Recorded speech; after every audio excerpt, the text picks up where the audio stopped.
तो hello guys, आप सभी का स्वागत है हमारे चैनल डी मैन एक्सप्लेन्स में। जिसने भी हमारे चैनल को सब्सक्राइब नहीं किया वो सब्सक्राइब कर दे और वीडियो को लाइक करना ना भूले। तो जैसा कि हमने अपने पिछले एपिसोड में देखा था, जेनियन सेक्ट के बंदे जो होते हैं वो कहने लग जाते कि यांगियो अब तो तुम पक्का मरोगे। यहाँ पर हमारे सेक्ट से ऑर्डर्स आए हैं कि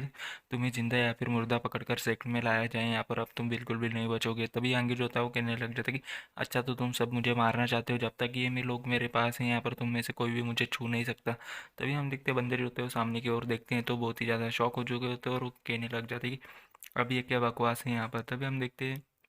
जो यांगी होता है वो उन तीनों के तीनों यंग मास्टर्स को जो होता है वो पकड़ के रखा हुआ होता है, और सारे के सारे बंदे जो होते हैं वो लोगों को देख करके बहुत ही ज़्यादा हैरान हो चुके होते हैं। तभी हम देखते हैं उनमें से जो प्रिंस जो होता है वो चिल्लाते हुए कहने लग जाता है कि अंकल मुझे माफ़ करना, मैंने अपनी और अपने इमॉर्टल डायनेस्टी की इज्जत खाक में मिला दी यहाँ पर, लेकिन मेरे पास और कोई भी दूसरा रास्ता नहीं बचा था। यहाँ पर यांग्यू बहुत ही ज़्यादा स्ट्रांग है। तभी हम देखते हैं जो होली मेडन होती है वो कहने लग जाती है कि मास्टर यांग्यू की स्ट्रेंथ बहुत ही ज़्यादा है यहाँ पर, यहाँ तक कि हम सभी मिलकर भी उसे हरा नहीं पाए, हम उसे नहीं हरा सकते, हमें माफ़ कर देना यहाँ पर, इसमें हमारी कोई भी गलती नहीं है, वो हमसे बहुत ही ज़्यादा स्ट्रांग है। तभी हम देखते हैं जो यंग मास्टर होता है वो अनडेड वैली का वो कहने लग जाता है कि सेकंड अंकल मैं उस बीट को हासिल करने में नाकामयाब रहा हूँ यहाँ पर, प्लीज़ मुझे माफ़ करना, आप मुझसे जो चाहे वो सज़ा दे सकती हैं यहाँ पर। तभी बंदे जो होते हैं वो कहने लग जाते कि उन लोगों को यूज़ होस्टेज बनाकर यूज़ करना है यहाँ पर, यह वो तो बहुत ही ज़्यादा खतरनाक है यहाँ पर। यांग्यो जेनियन सेक्ट से बचने के लिए वो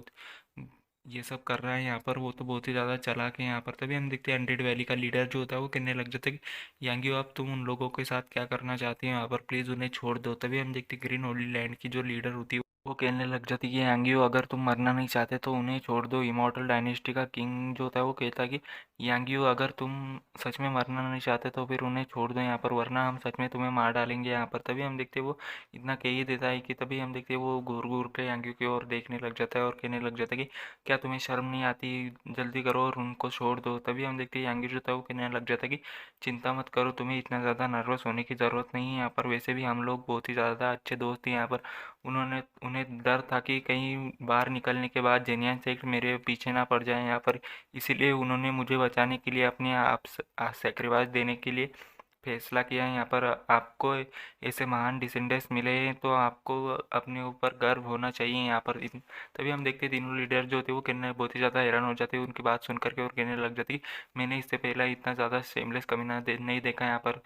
तभी हम देखते हैं जेनियन सेक्ट का बंदा जो होता है वो कहने लग जाता है कि यांगी वो लोग हमारे सेक्ट से बिलोंग नहीं करते यहाँ पर, तुम्हें क्या लगता है कि हम सच में उन हमें उसके जान की परवाह होगी। तभी यांगी जो होता है वो कहने लग जाता है कि अच्छा, अगर ऐसी बात है तो फिर ठीक है यहाँ पर,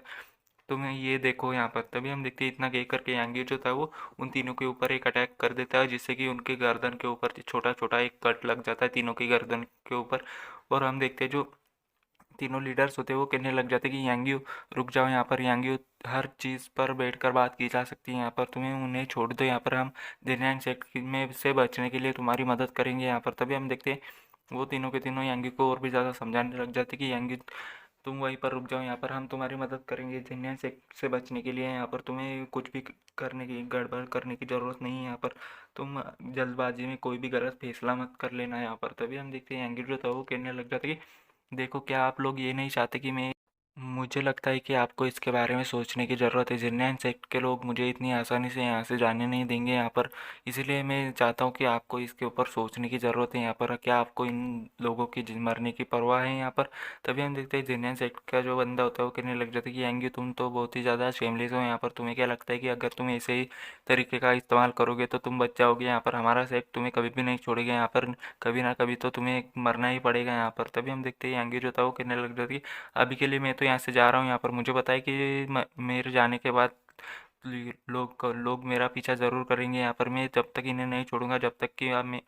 मैं अपने बाकी दोस्तों के पास ना पहुँच जाऊँ यहाँ पर, ये लोग बिल्कुल सेफ रहेंगे मेरे साथ में। तभी हम देखते हैं जो हंड्रेड माउंटेन के लीडर्स और बाकी सारे लीडर्स जो थे वो जेनियन सेक्ट के पास में चले जाते हैं और कहने लग जाते कि आपको प्लीज़ यहीं पर रुकना पड़ेगा, मुझे पता है कि हमारे बीच में ऐसे कोई दुश्मनी नहीं, पर्सनल दुश्मनी नहीं है, लेकिन फिर भी हमें अपनी बच्चों की सेफ्टी के लिए आपको यहीं पर रोकना होगा। तभी बंदे जो थे वो कहने लग जाते कि जेनियन सेक्ट के सेठ के इतने सारे डिसाइपल्स के मरने के बाद अगर वो यहाँ से सेफली निकल जाता है तो हमें ज़रूर से उसे मिलना चाहिए यहाँ पर। उसने तो सच में बहुत ही बढ़िया प्लान बनाया है यहाँ पर, यहाँ से निकलने का। तभी हम देखते हैं जो बंदा होता है वो जेन्यान सिख का बंदा होता है, वो पीछे से यांग्यो को जाते हुए देख रहा होता है और कहने लग जाता है कि यांग्यो ने यहाँ पर ढेर सारी पावरफुल फोर्सेस को ऑफेंड किया है यहाँ पर, और तो और उसके पास गोल्डन टोड बीट भी है यहाँ पर। जेन्यान सिख वालों तो पक्का ही इसे जाने से मार डालेंगे यहाँ पर। तभी हम देखते हैं वो बंदा जो था वो कहने लग जाता है कि जल्दी जाओ और जल्दी करो और हायर अप्स को लेटर भेजो कि ये खबर फिर सारी चारों तरफ फैला दो कि यांग्यू के पास में गोल्डन टोड बीड है यहाँ पर, और वो बच कर के निकलना नहीं चाहिए यहाँ पर। चाहे जिंदा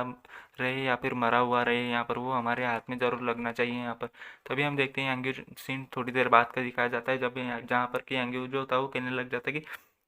अच्छा, अब मुझे लगता है कि मैं यहाँ से 1000 ऑफ माइल्स दूर आ चुका हूँ यहाँ पर, और अब मुझे किसी को भी यहाँ पर हो रहा फील नहीं हो रहा है यहाँ पर। अब मैं यहाँ पर सेफ हूँ। तो वहाँ से 1000 ऑफ मील दूर आने के बाद आखिरकार तुम लोगों को गुड बाय के बोलने का वक्त आ ही गया है यहाँ पर। तुम लोगों का बहुत बहुत शुक्रिया यहाँ पर पूरे रास्ते में मेरा ख्याल रखने के लिए। तभी तीनों बंदे जो थे कहने लग जाते कि यांगियो, तुम तो ये मत सोचना लेना कि तुम बचकर भाग जाओगे यहाँ पर। वो भीड़ अभी भी तुम्हारे पास है, और जब तक वो तुम्हारे पास रहेगा तुम तब तक कोई तुम्हारा पीछा कोई भी नहीं छोड़ेंगे यहाँ पर। तभी आगे जो था वो कहने लग जाता है कि तुम्हारा बहुत बहुत शुक्रिया है यहाँ पर मुझे याद दिलाने के लिए। तो अब मैंने डिसाइड कर ही लिया है कि अब मैं तुम लोगों को अलविदा बोल दूंगा और यहाँ से दफा करूँ यहाँ पर। तभी हम देखते हैं इतना कह करके वो यांगी जो था वो उनके ऊपर अटैक करने के लिए तैयार होता है। तभी प्रिंस जो था वो चिल्ला करके कहने लग जाता है कि यांगी रुको, तुम आखिरकार ये हम अब हमारे साथ करना क्या चाहते हैं यहाँ पर। तभी हम देखते हैं यांगी जो था वो जोर से उनके मुंह पर लात मार देता है और कहने लग जाता है कचरा कहीं के यहाँ पर, क्या तुम्हें क्या लगता है कि मैं तुम्हारा यहाँ पर ख्याल रखता रहूँगा यहाँ पर इतने देर तक। तभी हम देखते हैं वो कहने लग जाते कचरा कहीं के, मैं भी देखना चाहता हूँ कि इस यंग मास्टर की चीज़ों छीनने की हिम्मत किस में है यहाँ पर। अगर वो अकेला आता है तो मैं उसे भी मार डालूंगा यहाँ पर, और अगर वो झुंड में भी आते हैं तो मैं उसे मार डालूंगा। तभी हम देखते हैं इतना कह करके यहाँ वहाँ पर जो एक पोर्टल ओपन हो जाता है और वहाँ से जेनियन सेक्ट के बंदे निकलने लग जाते हैं, और वो कहने लग जाते कि तो आखिरकार यांगियो, हमने तुम्हें ढूंढ ही लिया है यहाँ पर, अब तुम कहाँ बचकर भागोगे। अब तुम यहाँ से बचकर नहीं जा पाओगे। तभी यांगी जो था वो बहुत ही ज़्यादा हैरान हो जाता है और कहने लग जाता है कि यांगी जो था वो बहुत ही ज़्यादा हैरान होते हुए कहने लग जाता है कि अब ये क्या बकवास चल रही है यहाँ पर। ये दोनों तो डाउ स्टेज के कल्टिवेटर्स हैं, मैंने तो अभी अभी ऐसा ही कह दिया था कि इनसे मैं सच में शर्म नहीं आती यहाँ पर एक अकेले आदमी पर हमला करने में यहाँ पर। तभी हम देखते हैं बंदे जो होते हैं वो कहने लग जाते कि हमारा जेनियन सेक्ट सबसे ज़्यादा कमाल का और पावरफुल सेक्ट है यहाँ पर, जो भी हमारे सेक्ट से पंगा लेगा हम उसे कभी जिंदा नहीं छोड़ेंगे। तभी हम देखते हैं यांगी जो था वो हैरान हो जाता है और कहने लग जाता कि अब ये क्या बकवास है, ये लोगों ने तो आपस आसपास का स्पेस भी ब्लॉक कर दिया है यहाँ पर ताकि मैं यहाँ से भाग ना सकूँ यहाँ पर। चलो थोड़ा छोड़ो भी, अब मुझे मारना इतना भी आसान नहीं है यहाँ पर, और आज मैं तुम्हें यहाँ से भागने पर मजबूर कर दूंगा। तुम लोग भले ही क्यों ना मुझे चोट पहुँचा दो यहाँ पर, चाहे मेरे साथ कुछ भी क्यों ना हो यहाँ पर, मैं तुम्हें यहाँ से भागने पर मजबूर कर दूंगा। तभी हम देखते हैं वहाँ पर एक बंदे की आवाज़ आती है जो कि होता है सीनियर चीबू पैंग। वो कहने लग जाती तो लिटिल जूनियर, तुम्हें देखे हुए काफ़ी लंबा समय हो गया है यहाँ पर, तुम्हारी पावर और तुम्हारी स्किल्स तो पहले से भी ज़्यादा बड़े इंप्रूव हो चुकी हैं यहाँ पर। तभी बंदे जो होते हैं वो कहने लग जाती है कौन है यहाँ पर, क्या अभी भी यहाँ पर कोई छिपा हुआ है यहाँ पर, अगर है तो जल्दी से हमारे सामने आओ। तभी हम देखते हैं इतना कह करके बंदे जो तो आसपास में देखने लग जाते हैं। तभी हम देखते हैं जो मोटा होता है वो कहने लग वहाँ से बाहर आ जाता है और कहने लग जाता है कि तुम्हारी इतनी हिम्मत। और इसी के साथ ये एपिसोड यहीं पर ख़त्म होता है। तो मिलते हैं किसी नेक्स्ट एपिसोड में, जब तक के लिए बाय।